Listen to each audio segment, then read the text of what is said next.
Hello, and we say once again a good day to you this moment of your time. As the Pleiadian Council, it is a pleasure to establish contact with you in this way. We thank you for allowing these transmissions to take place, expanding our respective realities together. And we ask them, how can we assist you this moment of your time? Hi, Pleiadian Council. Thank you for being there today. Oh yeah. I just used the meditation that you transmitted for us in Dante's channeling course. Yes. The grounding. The first one. It was amazing. I want to say thank you again. Oh, thanks to you. Yeah, I feel called to use the channeling course content more. As like, yeah, feeling really called to focus on that. So I suppose I'll start off by asking what guidance you could bring me for my highest alignment. Are you following your highest passion with no insistence on a particular outcome, the very best that you can? Yeah, that has just been anchoring so deeply just since our personal since these group sessions and our personal sessions. The awareness of actually letting go, and that being the whole point. Yes. Is very, yeah, it's very literal. It's more literal than I thought. I've been trying to conceptualize it for so long. It's actually quite literal. Is that right to say? Yes. It is an actual letting go. It is an actual release of an energy field you call attachment, or perhaps you call insistence.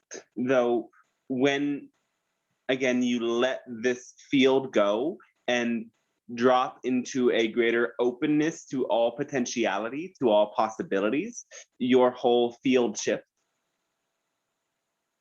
Yeah. Yeah. So I would say I am. I guess following that then, it would be to say, what's your guidance for me in terms of thinking towards the future? I'm kind of letting that one go and being, well, yeah, what would your kind of guidance be on, are we supposed to be visualizing the future as well, or it's feeling, I guess the closest I can say that I can get is that I see everything as love and surround myself in this like ideal bliss, high frequency reality. Yes. And other than that, yeah. Let's talk about the idea of expectations, because you cannot not have expectations. Just imagining a potential outcome is an expectation.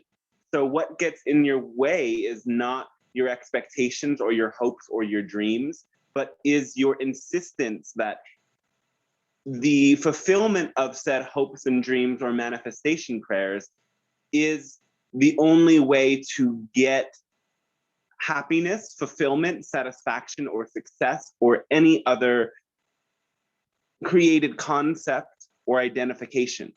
So then you can expect anything.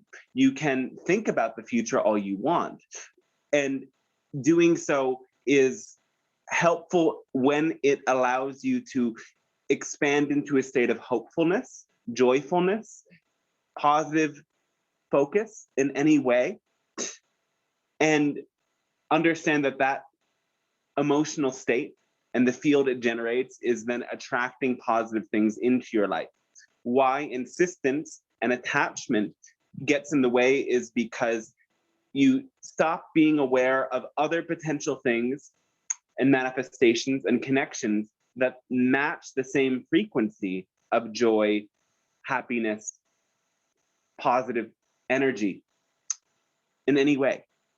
So understand that as you focus on a particular destination in the future, the energy field you generate of hopefulness and joy can attract something totally different from what you pictured in your mind.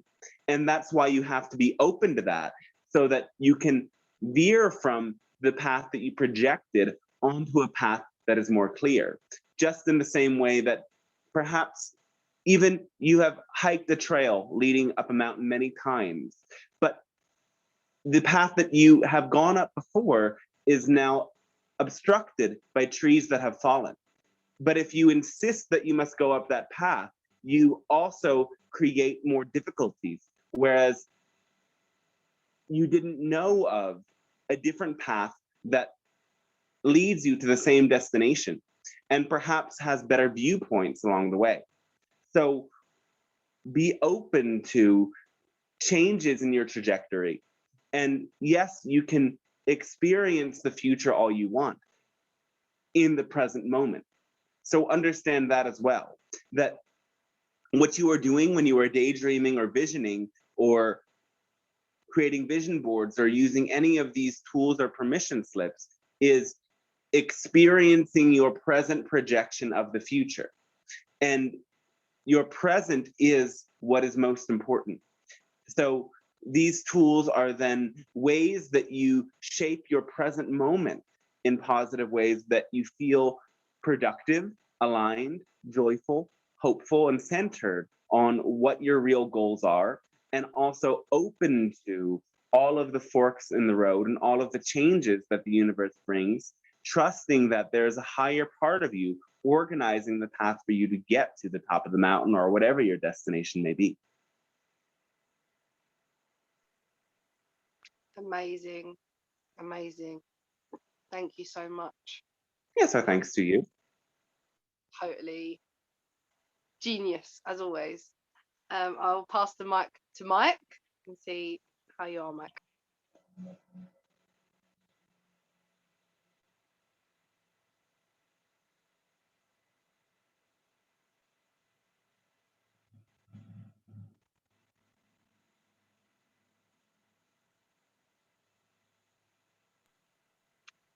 I'm not sure. Michael, are you there?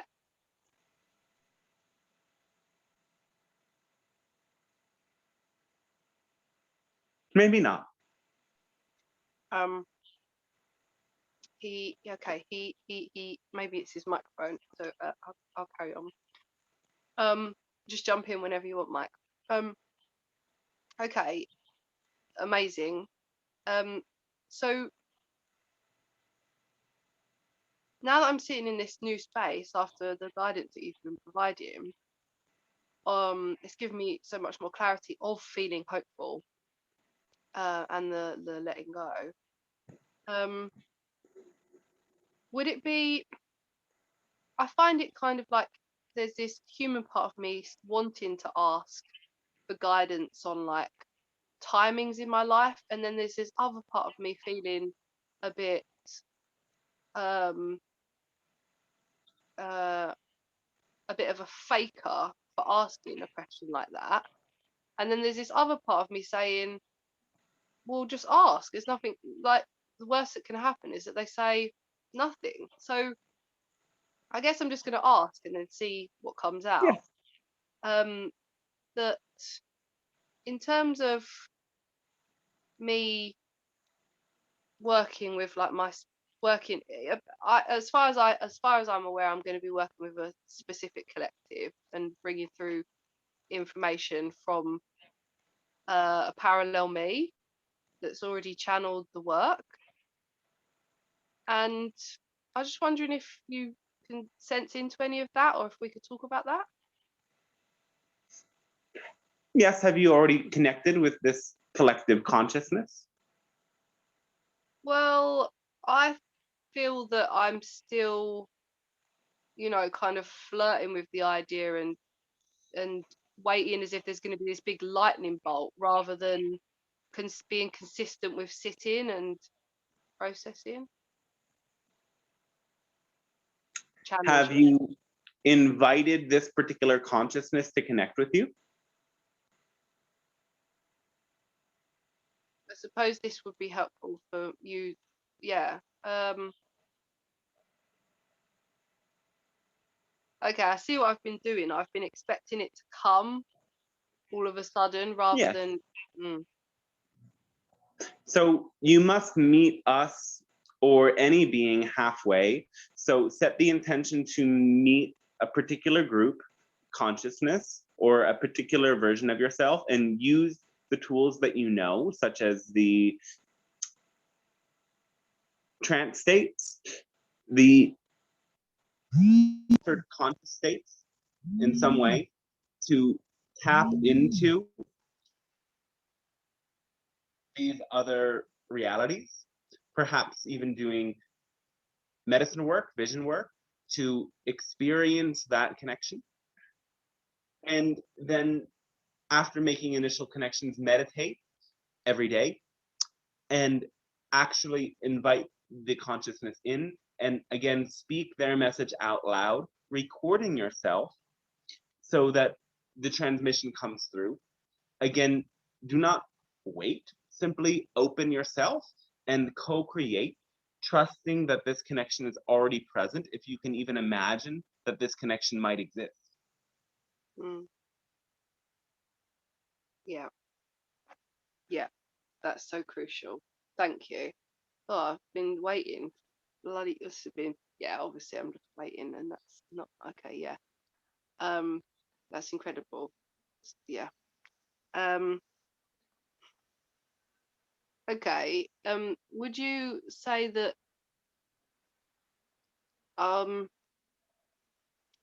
yeah, again, I'll just doubt asking, but I'll just ask. So in theory, up until now, that is kind of what I feel that I'm here to bring through. Not the most, but that's what I'm here to bring through. Um, would I be right in saying that?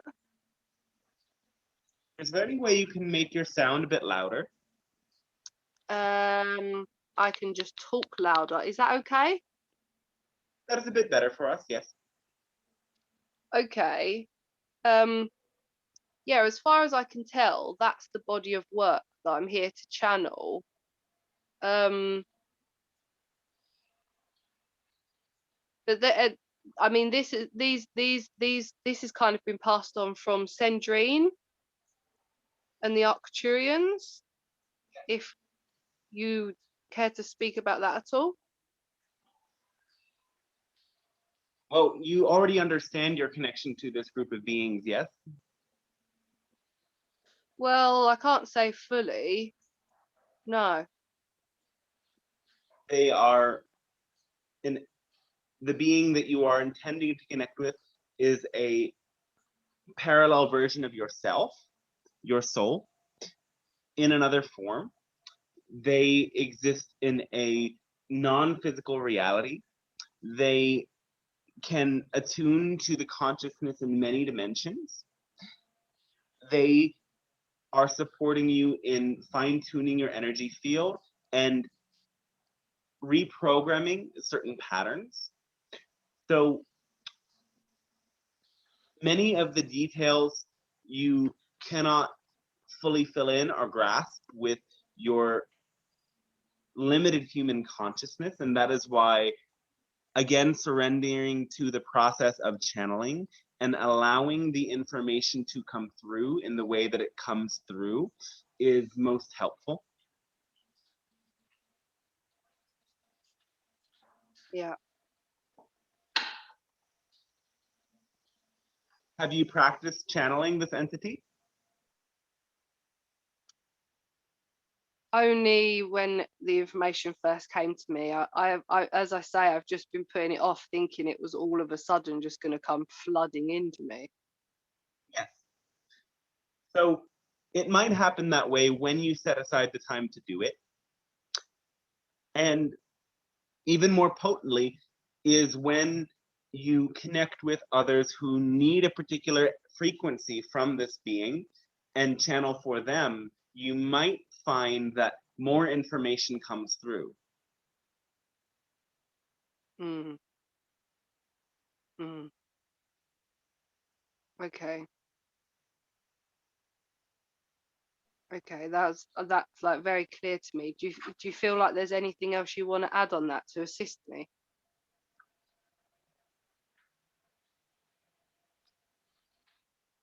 Consider the idea of a grounding rod. The grounding rod allows for electrical currents to anchor into the earth.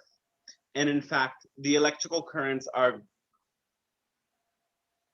attracted to the grounding rod. So you yourself can become a grounding rod when you generate a solid framework that you wish to understand. So something that you can start doing is asking the questions to the universe that you wish to be answered, and setting the framework for these messages to be received by entering into a state of peaceful meditation, and again channeling in the energy you wish to connect with. Now, other people also act as grounding rods, and it is actually easier sometimes for you to work with them as a way to anchor your connections into reality, because in a way, other people distract you from your own doubts and allow you to bring through information that you might be much less attached to. So those people who might have eager and curious questions for these beings can serve you in opening and expanding that connection. Perhaps you sit down with a friend or close person who has a couple of questions, and you open up to channel this being and work with whatever information comes through step by step. Mm. Oh, I feel that's so good. Yes. Thank you so much. Wow. So helpful. Didn't know I was going to ask that. Michael, you there? Yes, I'm here now. We are having audio issues. One moment. I don't know if there's something I can do to fix this, because it wasn't like this before.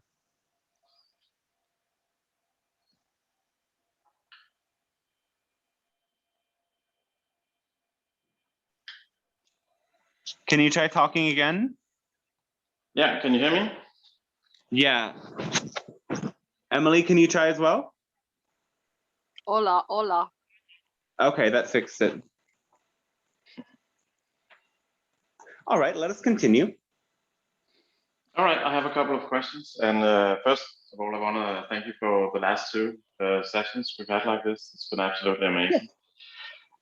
So my first question is what you would recommend whenever we notice any type of lack in our lives, if it's either to change our thinking to something else completely, or it's improving our thinking, or looking for clarity or lessons learned, or something completely different? Well, you must assess if there's genuine lack. So that is the first step. Understand, again, your basic needs.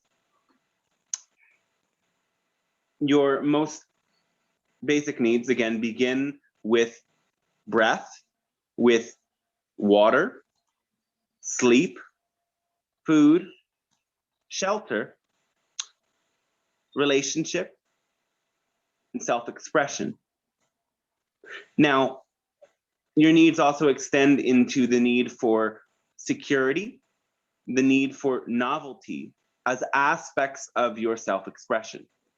And of course, within relationship, there are needs for intimacy, security, vulnerability, and protection of various kinds. Many of these needs will seem to contradict each other. So you must understand the unique ways to meet every single need and greet them as they arise.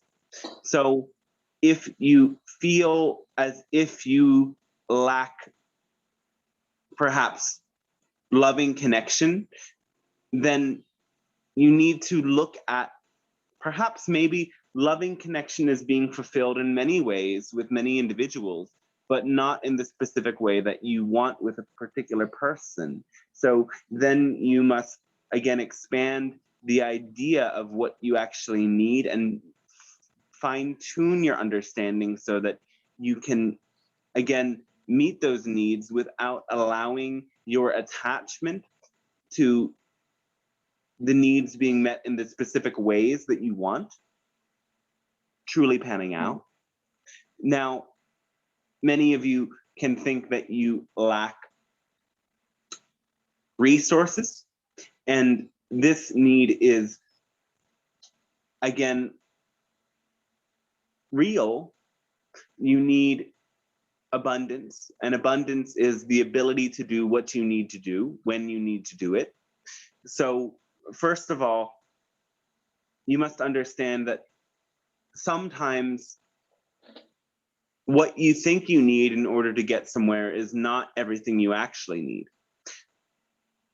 It can be a lot more simple, though you humans like to overcomplicate things. So it is easy for you to add in more details and parts and mechanisms than you actually need to get where you are going. It is also very common for you to insist that you need money in order to get certain things, whereas oftentimes there are other ways to do it, and there are other resources that you have available to exchange rather than money in certain situations. So if you think you need something that you cannot afford, ask yourself, what need is that thing meeting, and in what other ways can I meet that need? If there are no other ways to meet that need, perhaps then you ask yourself, how can I exchange with others in order to meet this need without the money? And if that is not possible, then find ways to generate the money. Though we see for most of you that you think you need a lot more than you actually need. And basically, if you have abundant love and connection and are living your truth, you can essentially thrive. When you start to compare yourself to others, you often will fall into traps of feeling a lack that is not genuine and not real, ultimately. So also you must understand the games that all of you are playing in this Piscean age, or rather the transition out of it, is that society and you as individuals, as a collective, together have created idealized images of what it means to be happy or successful. And many individuals who seek validation and attention will play with the idealized images and portray themselves to be something other than what they are. And oftentimes what you are comparing yourself to is not genuinely a fulfilled and happy individual, but a unhappy person portraying an idealized image. And you compare yourself to the image, not to the individual. So you have to recognize how many archetypes are existing in your consciousness that you project onto others, and allow yourself to take greater distance from them. Recognize that the way that you see things is not always the way they actually are. Behind every shiny image is somebody just as human as you. Yeah, that's really interesting. And so, for example, there's also, especially maybe in the last 10 years of our time, been a lot of examples of those shiny ideals, archetypes, who seemingly had it all, who had a downfall and shared that they were super depressed. Can that also be a danger, comparing yourself to those, or have it be like potentially fear-inducing of going, well, maybe I shouldn't do this, because all of them who achieve a lot of what they want seem to become depressed, which actually seems to be the case quite often. That is why it is important for you to be authentically yourself and to create your own journey and carve your own path, recognizing that, again, these individuals who came out as depressed, as not having it together, as being in a sort of crisis, were brought into that state by living authentically. They lived as an idealized version of themselves, and it took a lot of effort to continue to portray that in the world. There was some aspect of that idealized image that was true, otherwise it wouldn't have been able to express at all. So these people on some level must have been happy, yes, but the happiness and success was covering up what was unconscious. And so what you can learn from these examples is that true success is a blend of inner and outer realities. You can be successful on the outer plane and a failure on the inner plane. The truer success is actually what others don't really see. It is the way that you feel about yourself and the way that you live your daily life. And when you can find that inner success and match it with the outer success, you are truly whole. But that does not necessarily mean that there is not suffering. So the other understanding to integrate here is the deconstruction of the idealized image and story of the transcendence of suffering that is a part of so many of your stories. In your religion, suffering is either idealized or used as a means to avoid intensity. Though intensity is built into the fabric of life. And the other extreme of expressing suffering as a form of spiritual martyrdom is, yes, much more destructive. So that is not so commonly attached to in your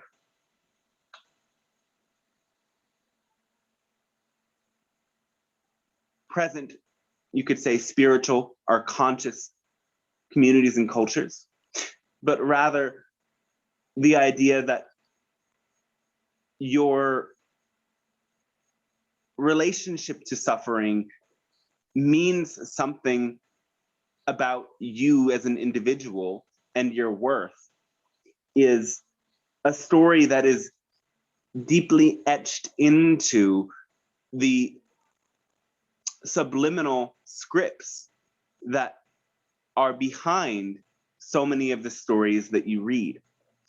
And so making conscious this subliminal script and coming to understand that you don't have to be perfect and nothing has to feel completely good in order for you to have a holistic experience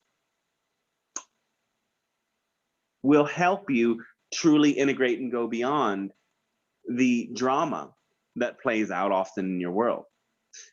So here, to be holistic means to integrate everything. And it is, in a way, a grand zoom out so that your suffering and your success, your joys and your struggles are all seen as a bigger picture.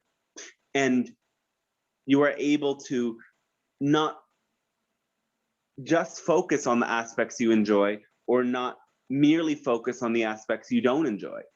So you can see in these angels who have fallen from grace, they were in a process of selective focus. Rather than viewing the whole picture, they were focusing on and expressing the aspects of their reality that were just good. And doing so is exhausting, and it allows the things that are not good and are not focused upon to grow and expand. The selective focus continues and leads to crisis. When the things that are working stop becoming as good and as joyful as they really are, the selective focus then shifts into the negative, and then the negative dominates their reality just in the same way as the goodness dominated their reality before. It is an intense pendulum swing experience, and you will always generate these intense experiences of vacillation until you can zoom out and hold contradictory experiences, oppositional experiences at the same time without making one better or worse, simply allowing, experiencing, accepting, and embracing both sides of the coin. Is that something like you talked about previously about tapping into multidimensional energies or fifth dimensional energies? Yes, when you are tapped into fifth dimensional energies, you do transcend the duality that is present on your plane. Though again, tapping into fifth dimensional energies and bypassing the lower dimensional energies leads to something that feels like a trap. Whereas using fifth dimensional energies to go into the layers of duality, to simultaneously hold the experience of non-duality and duality, is what allows you to be truly holistic. And do you have any type of permission slips or suggestions for us to improve our ability to be able to do that? The best thing is to be with triggers when they arise and hold them and then zoom out. So perhaps it is a sensation in your body.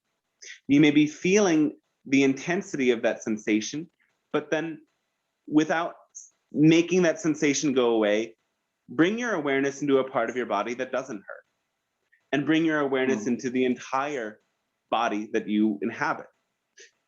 Parts of it hurt, parts of it feel good. And when you feel the entire thing, rather than just the parts that are troubling you or avoiding the parts that are troubling you, then you tap into a holistic awareness. The same with your emotional body.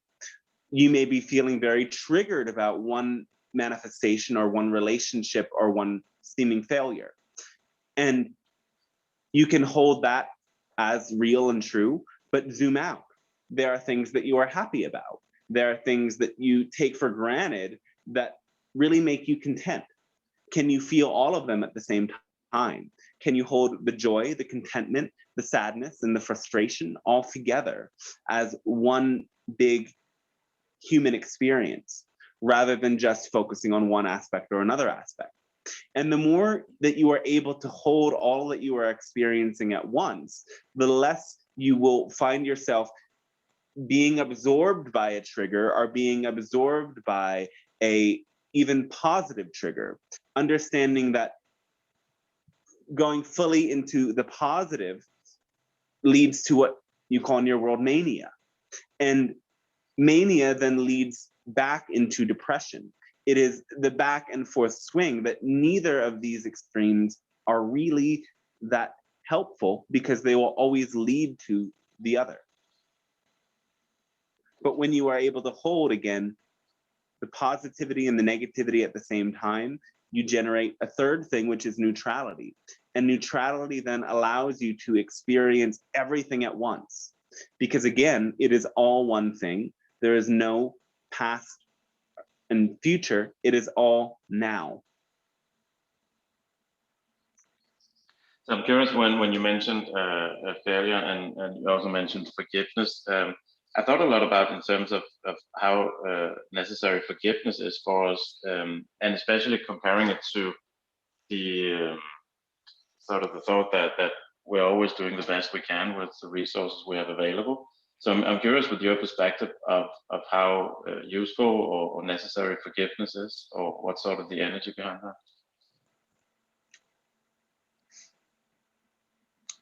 Forgiveness is the end stage of a process. You could call the process healing. Forgiveness is the result. So the first stages of forgiveness are then awareness, grief, processing denial, and moving from denial into acceptance. When you allow it to be a process rather than rushing to that end result of forgiveness, there is much healing that happens along the way. So the trap of forgiveness that is so common in your world is that many people have a negative definition associated with anger or resentment, when again, these two particular emotions are the guidance directions, you could say, leading you to empowerment. When you are angry or resentful about something, a boundary has been violated, and your emotions are there to guide you to create a boundary, leading you to the types of interactions and experiences you really prefer. So to deny the reality of anger is to deny your own path to empowerment. So in order to get to true forgiveness, you must allow yourself to be angry and hurt as long as that emotion is present, while again simultaneously zooming out and recognizing that those experiences and those emotions are only one aspect of your entire human experience.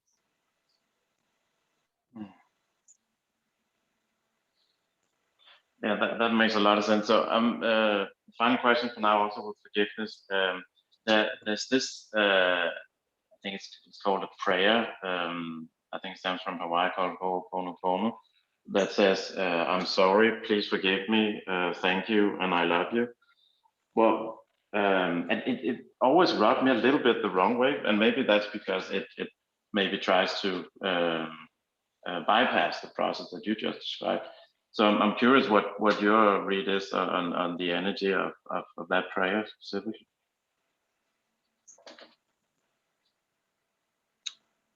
It is often used as a bypass, yes. It is a mistranslation. So the intention is well and good, and the reality is that it may be very helpful to many people in their process. However, again, it is incomplete, as you recognize, as it will lead many to bypass. And you must also understand with compassion that people will only do what they are capable of. So bypassing and avoiding is a way for many people to put off their own healing process until the point that they are ready. It is, in a sense, like an addict's drug, yes, though having a moral judgment about that is not helpful, as this or any coping mechanism is a necessary survival strategy up until the point that somebody is ready. So in terms of dealing with people who are using this or any tool for bypassing, have compassion, offer them the idea that there is another way to find healing that actually works quicker. But, well, not necessarily quicker, not quicker, no, but more efficiently. And will take them all the way. And if they want that, you can show them, but do not insist, and understand that people will find the tools that are necessary for their growth and healing at the stage that they are at. And then I guess one of the big things that can go wrong is also in terms of forgiveness is insisting on the other person or person's specific behaviors, right? Yes. So forgiveness implies unconditional acceptance. So Yeah. you are not in a state of forgiveness while you have any judgment about the other person. It does not Yeah. mean that you cannot be hurt by another and still forgive them, though when you have insistence that another person changes, that is antithetical to healing and therefore antithetical to forgiveness. Remember that your healing implies that you have no insistence on particular outcomes, and that does mean no insistence as to the individuals who show up in your life and the ways that they show up. Understanding that this is a very abundant universe and there are many ways to experience and express love, which is something that you need, but you don't always get it from those that you expect it from. And actually, one of the best ways to keep yourself in a protective mode is to chronically expect and insist that love comes from people who are unavailable. This allows you to live in the story that you might be unlovable or not ready yet, which is not true by any means. But it feels more comfortable because oftentimes, well, always we would say, to really allow love fully in generates a great response from any inner negative holding patterns and fear that comes from ways that love might have been abused in your past. So you might be clinging to expectations so that you don't have to face the intensity that real love would bring in its wake. Well, I have a lot of thinking and unpacking to do, so thank you so much for all these perspectives. It's Yeah, so thanks to you as well. That was so amazing. Thank you for those questions, Mike. They're just, yeah, brilliant. And thank you, Pleiadian. Oh, well, thanks to you, yes. I feel really whole. I'm just gonna ask her. I feel like you're supporting us so well. I feel so held. It's incredible. And we thank you as well for holding yourselves in a similar frequency to the one we offer. Very much feels like peer to peer and safe. I will ask. The other day, it just came into my awareness that I perceived. It was when I was feeling quite like in a low vibe, and it kind of came to my awareness, and I thought, as I believe you've said, like everyone's kind of got everyone's got an exit point on different timelines. Is that fair to say? Yes. Yeah. And it came into my awareness that I was thinking perhaps some starseeds have obviously come, they've come to assist, but perhaps some haven't come to, as I understand it, part of this process is opening up our DNA, whether it's 12 strand, 13, 14, I'm not sure, but that's part of the process for humans. And therefore I kind of perceived, well, does that mean that that's not necessarily the path for starseeds, some starseeds, because they might want to just exit at their point and go home because they're not actually human or something? Well, understand everyone in a human body is in a human body. Yeah. Yes. Sorry, yeah. So yeah. somebody with a starseed experience is a soul that does not have strong connection with their other human incarnations, but has very strong connection to their incarnations in other dimensions where things work very differently. And so the world can feel very different. And the path of somebody with this energy configuration is not in adapting to the world, but is in helping the world adapt to the new frequencies. So why many of the starseeds want to go home is because they do not feel as if they are capable of helping and assisting the world to adapt to the new frequencies, and instead they feel entrapped by. Your mic's just gone off, Dante.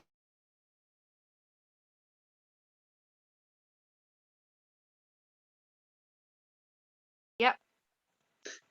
And so that is, again, why starseeds feel as if they need to leave.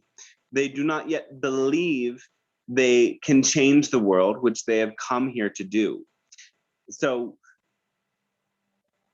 the healthy way of doing that is, again, to create connections with others who have a similar energy configuration and understand that they are changing the world fundamentally just by existing here.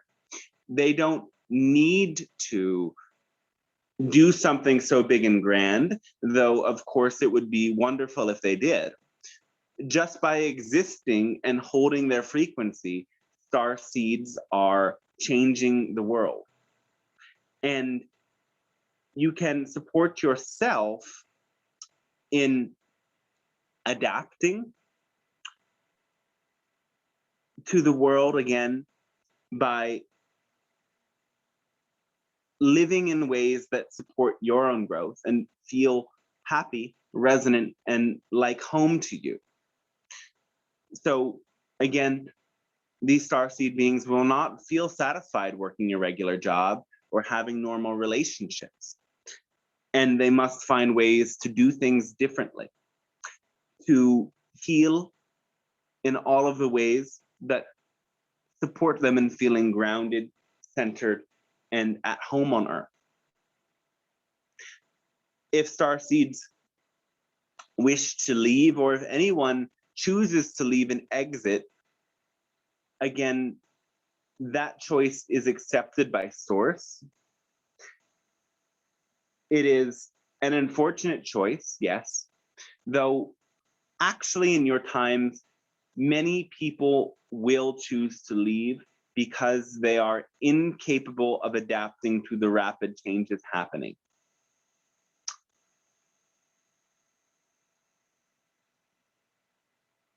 And that will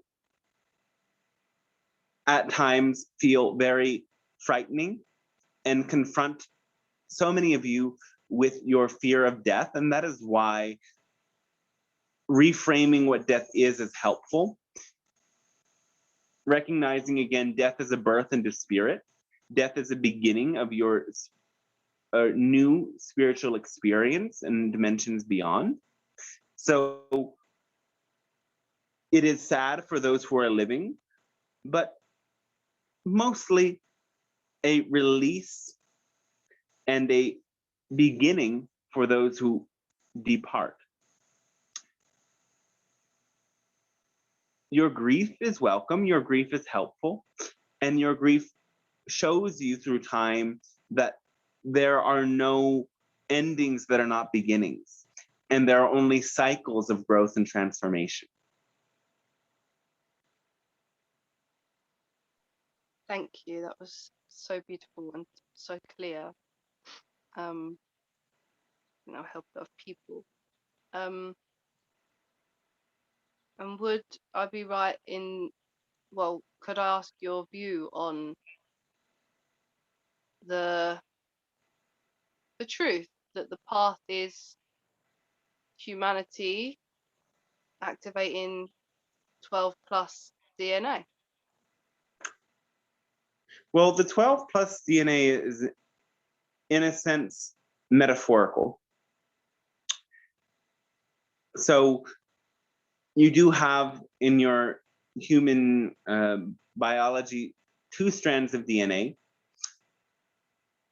and the 12-strand DNA is an etheric astral energy. It is not necessary to work with this on some subtle level, though some of you might enjoy doing that. Understand that, again, 12 strands of DNA can also represent something like the 12 spheres of the tree of life. And it is a metaphor that helps you to see from more holistic perspectives. But ultimately,